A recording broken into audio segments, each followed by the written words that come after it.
అబ్బా బస్ ఇంకా రాదాయే ఆఫీస్కు టైం కాబట్టే నీ అవ్వ ఆటోనో క్యాబో బుక్ చేసుకొని పోదామంటే గీ ముత్తెమంత దూరానికి 300. ఈ బస్సుల సీటు దొరుకుడేమో కానీ నిలబడుడే కష్టం ఉందుల్లా.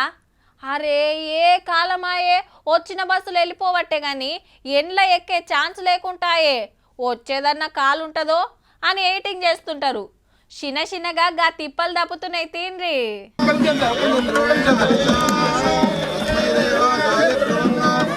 రైట్, హైదరాబాద్ లో ఇంకో 65 ఎలక్ట్రిక్ బస్సులు చాలైనాయి.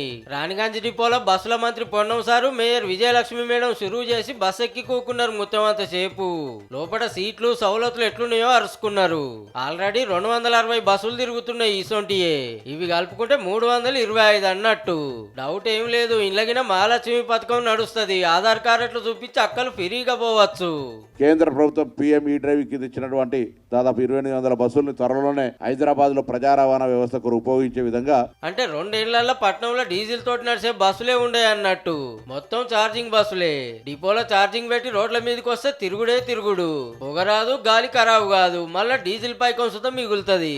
తొందరలోనే కొత్త రక్తం మళ్ళీ ఆర్టీసీలో కొత్త షార్టేజ్ ఉన్నటువంటి పరిస్థితుల్లో వాళ్ళందరూ కూడా ఓవర్లోడ్ వర్క్లోడ్ అవుతున్నప్పుడు వాళ్ళందరూ కూడా డ్రైవర్లను, శ్రామికులను, కండక్టర్లను తీసుకునే ప్రక్రియ కొనసాగుతా ఉంది. ఆ గవర్నమెంట్ లో ఆర్టీసీ బస్సులే తీసేస్తామనే కాంచి గవర్నమెంట్ లో బస్సులు పెంచుడు, కొత్త కొలువులు ఇచ్చుడు, ఆడోళ్ళను పుక్కట్ల తీసుకపోయి నడుస్తుంది అన్నట్టు.